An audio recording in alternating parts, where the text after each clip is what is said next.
You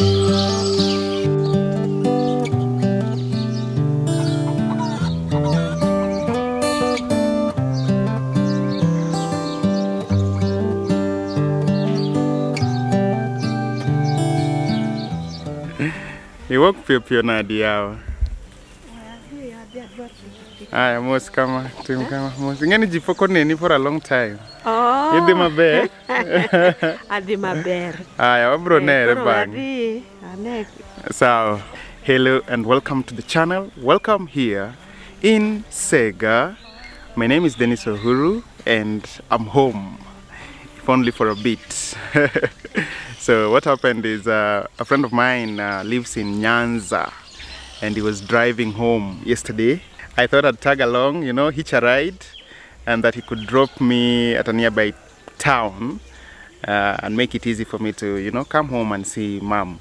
And so that friend gave me a ride all the way from Nairobi to Kisumu, and then from Kisumu I just took a matatu and found myself in Sega. Yes, and I think I'll be here for maybe a day or two, but I felt that that opportunity was too good to miss. It's raining here in Sega. The air is very crisp, very fresh. This place is beautiful, very beautiful. Mom has left, as you guys have seen. She's going to attend a funeral. The tragedy of being, you know, elderly a little bit is that you know, you attend many funerals. That's a part of life. But mom herself is doing well. She's healthy. Yeah, she's joyful. She has a lot of joy. She has a lot of strength in her. I'm so happy about that. Maybe I'll talk about that later on. But right now, I just want to chill in the house. And then maybe I'll talk to you as the day progresses. Hey, I heard you want to leave this place where we grew up. This old town, just put it all behind. Remember you and I would always find somewhere to hide when we were kids, so we could see and hear the water run. The river's gonna cry when you're gone.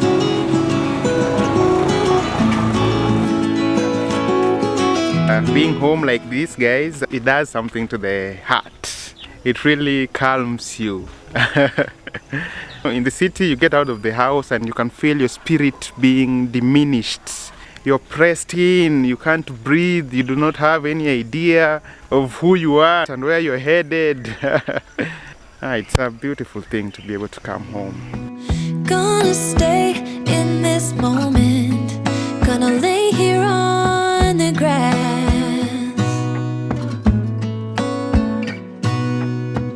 I don't need to feel lonely, I am finally home at last.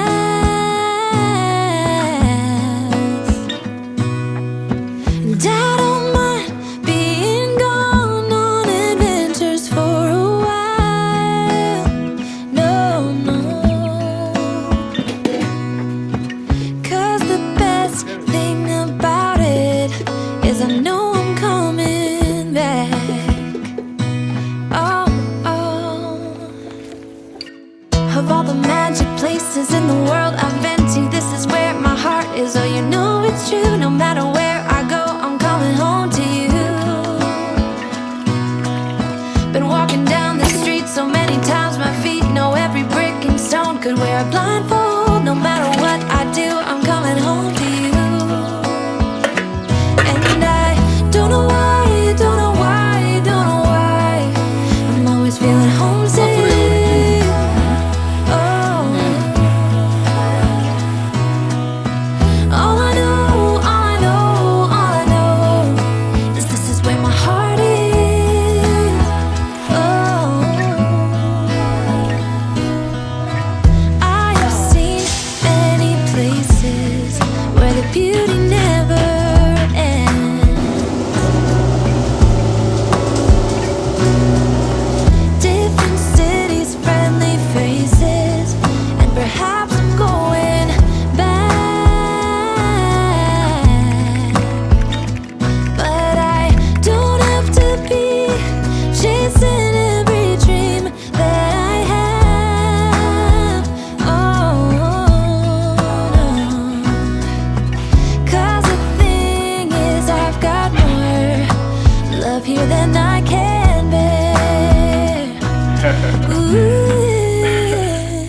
back in the city. The thing is, the trip to Sega was so impromptu that when I was packing, I thought I'd packed my charger for the camera battery, but as it turns out, I didn't. So my battery ran out at home, and that was that. You guys didn't miss out on anything. I was home for like 2 days. I got to see my mom, you know, my elder brother, sat down, we spoke, told stories. It was a wonderful time. Mom mixed some maize and sorghum, I think, for me, which I took to the posho mill and carried a bit of that back to Nairobi. So now I'll not be having the processed ugali for a while, because I now have, you know, the original ugali. Like I said at the beginning of the video, I was very happy to see that mom is doing well. She's healthy, energetic. You know, she gets out of the house once in a while. She has a small business selling clothes, right? So every now and again she goes to Busia, which is the nearest town to Sega, and she gets a few clothes and she brings them back and sells them in the local market, and that just helps her get a bit of cash as we continue waiting for her pension to start coming in. But she's joyful, she's you know, upbeat, and that makes me very happy. There's a conversation I had with mom about 3 years ago. At the time, she was very worried about retirement, because at that time, Ronnie, my younger brother, didn't have a job. I wasn't doing very well myself. My other siblings were not doing very well, and mom was very worried about retirement. And I recorded that conversation. I have it. I recorded it. Mom doesn't even know. I recorded that conversation, edited it, and uploaded it to my YouTube channel, and I've kept it as a draft.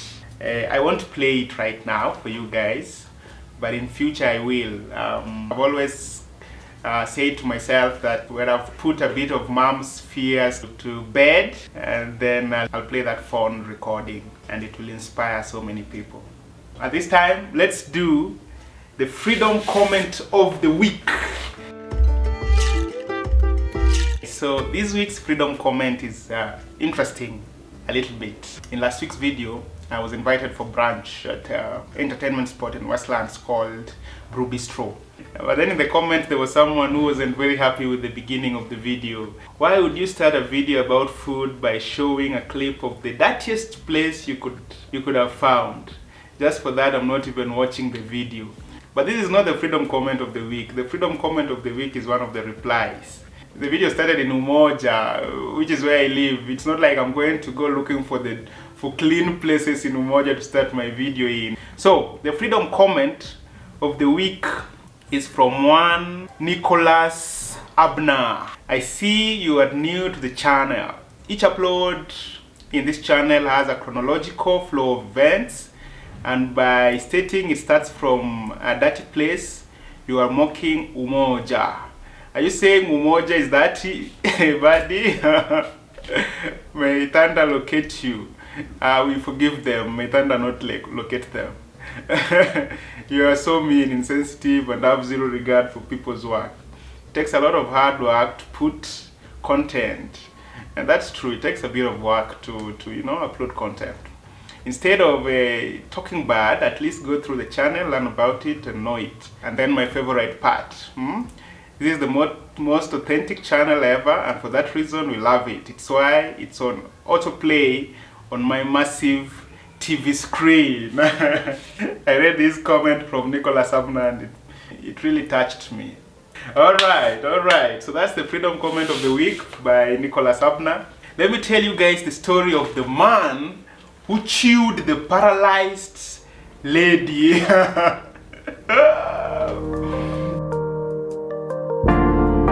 You know, there comes a time in every man's life where, try as he might, he can't seem to get ladies to accept his advances. It's a very difficult time for a man. And many men will resonate with this. It's like a Samoa Giant in the 2010 World Cup. Every penalty this man takes seems to just, go outside. He cannot score, He cannot score. But I digress. And it could be for many reasons. Most often it's because the man is broke or has no prospects. And there could be many other reasons. Maybe the man is dealing with a lot of things and maybe he's irritable and impatient, desperate. Maybe he's truly single. And the funny thing about that is when a man is truly single, it's not very easy for him to get ladies to accept him. It's a funny thing, and I've never understood it. That when a man is truly single, ladies seem to sense that and they don't like it. I don't know why they don't like it.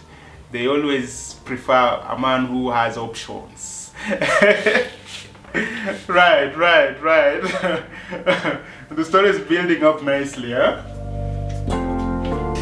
This is one of the most difficult moments of a man's life, because if you think about it, one of the primary motivations in the life of a man is to be the ideal man, and part of that is to be admired by women and to be able to have options in that regard. One of the markers of success in a man is if he's considered by women as a top tier man or as an ideal partner. The way women look at that is a man that is positioned well in the society financially. And so one of the motivations of men is to be that top tier man. Oh my goodness. So there was a man called John. Let's just call him John. And he lived in a village. But John was going through a difficult time in his life. He didn't have any prospects. Things didn't seem to be working out. John was, for lack of a better word, in the quagmire of disillusionment and desperation. Nothing seemed to be working for him. His peers, seemed to be, moving forward while he was sort of like taking steps back. And so life wasn't very easy for John. And one of the areas he was struggling with so much was the area of women. Try as he might, John could not seem to score. Every woman he approached told him, no, I'm not interested. No, I have a boyfriend. No, you're not the type of guy I'm looking for. No, I don't see as aligning. No, it is not you, it is me.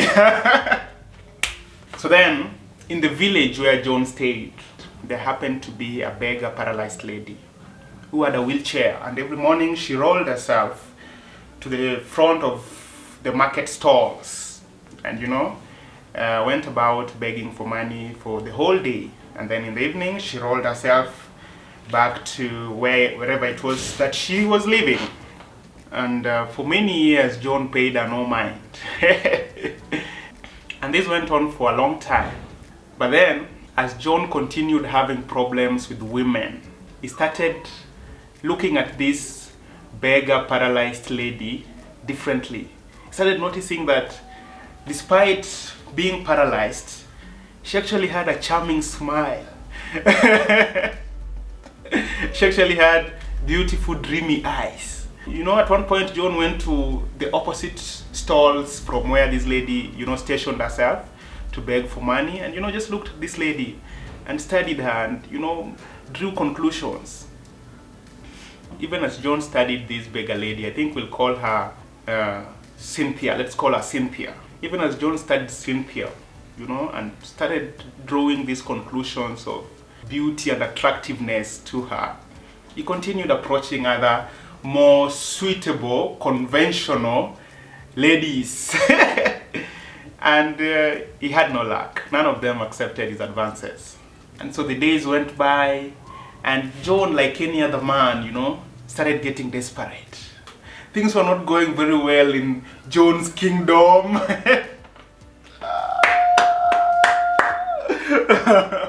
Things were not going very well in John's kingdom. But then, at one point, it came to John as sort of a heavenly revelation that, why am I struggling very much like this? Why am I going through all these problems? Why is life so difficult for me? Why can't I seem to score with these women, eh? What can I do about it? And just like that, like a bulb going off in his head, John realized that he had one more option. Cynthia, the beggar paralyzed lady. But then John, despite of everything that was going on in his life, despite all the difficulties that he was going through, still had a bit of, pride in him, which is normal to men. All men have a bit of pride in them. And so John, he did not want to be associated with Cynthia in the romantic sense. He made a habit of going to Cynthia very late in the evening when it started getting dark, so that no one would notice that that was John speaking to Cynthia. Cynthia was also in a similar situation. It's not like she was getting very many people, very many men, coming to her and, in the romantic sense, asking her if she wanted to, associate with them, right? So Cynthia was also desperate in that regard. So when John told her of his inclinations and his leanings towards the romantic side of things, Cynthia was very enthusiastic in her response. I don't want to go into all their discussions and how they got to that point. Just know that John convinced Cynthia to let him score, to get access to a bit of merchandise.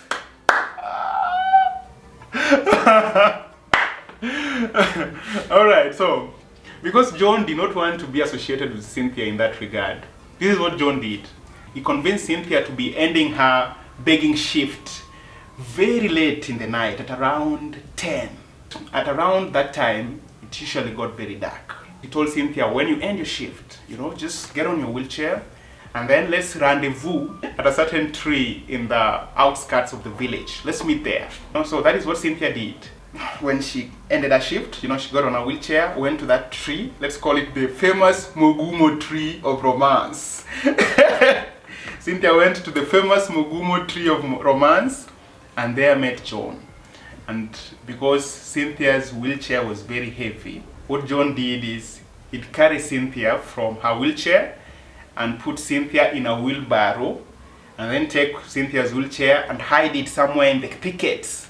And then he'd cover Cynthia with a sheet, take upon himself the weight of the wheelbarrow together with Cynthia in it, and push it home to his hacienda.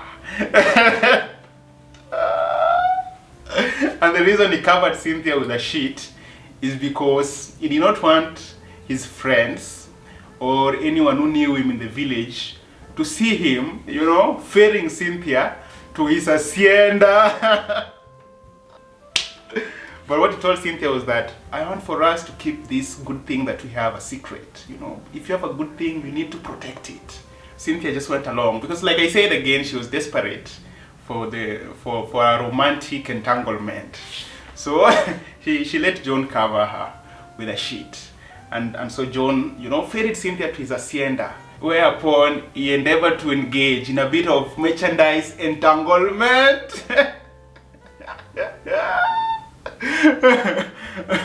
So, in his hacienda, John chewed Cynthia, the paralyzed beggar woman. And this went on for a long time. Every time John would go rendezvous with Cynthia at the famous Mugumo tree of romance, transfer Cynthia from her wheelchair to the wheelbarrow, cover Cynthia with a sheet, ferry her to his hacienda, and chew Cynthia. Then what happened? One time, John and Cynthia, of course, agreed on their rendezvous as usual. At around 10:15 to 10:30 p.m., we'll rendezvous at our famous Mugumo tree of romance and, head over to my hacienda for the usual chewing.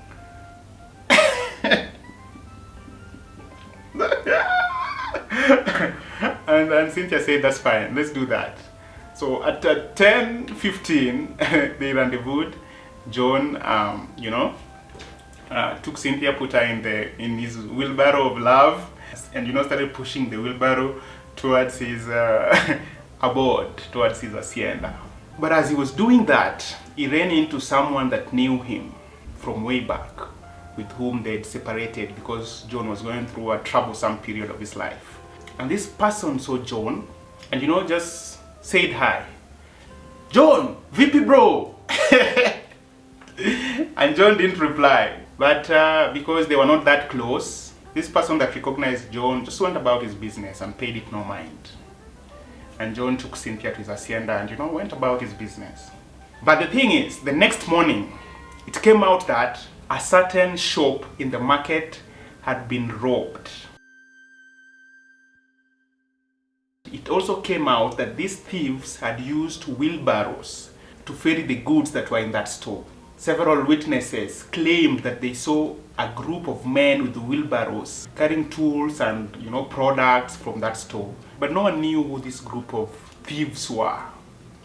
And so the local authorities started urging people to come forward and say, if you saw a group of men with wheelbarrows ferrying goods, please report it, because we are really looking for these thieves. And that person that saw John the previous evening with a wheelbarrow came forward and said, there's a man I saw, a man I know very well, called John. I saw him with a wheelbarrow last night. And when I hailed him, when I greeted him, he almost ran away, like he didn't want to greet me. He was very suspicious in that regard. And so the authorities went for John.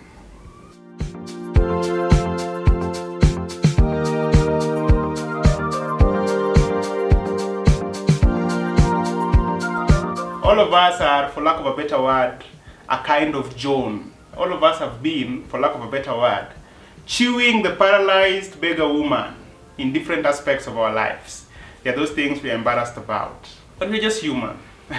I've said it many times on this channel. I have very many failings. I've been addicted to, you know, betting and several other vices. And, you know, I used to wet the bed for most of my life growing up. I have said it on this channel. I've had problems, you know, getting a suitable woman to date. I remember I made a video here looking for a girlfriend on this very channel. I talked about how I almost dated a stripper lady. All of that is part of the human endeavor. And every other time I just try to portray the authentic life of a young man living in Nairobi, so that other young men can look at that and say, well, this is what we are going through. This is everyday life. Yeah? This is how it looks like. Do not think that you're being left behind. Do not see yourself as a failure because you've not achieved certain things that your peers have achieved. You're just going through life. No one has a rule book. No one has a pipeline for how things should be done. And because we have failings, you know, sometimes we get away with them. But sometimes we'll be found out. And if we are found out, it is better to just come out in the open and say, yes, my name is John, and I've been chewing the paralyzed beggar woman. I'm sorry. I'll do better next time. And if it wasn't rape, then who cares, man? Who cares, you know? You go through a period of embarrassment for 2 or 3 days, or maybe a week, or maybe a month, then it is done. That is it. We are all busy with different aspects of our lives. The alternative will only make things more difficult. The alternative may end up being very expensive. So that is today's video. I hope that you guys enjoyed it. It was just a normal video, nothing much happening in it, but I hope you guys enjoyed it. I hope you guys gleaned something from it. At this point, I'll bring the video to a close. If this is your first time to the channel, subscribe to the channel. If you liked the video, give it a big like, you know, let me know what you think in the comment section, and then I'll see you in the next video.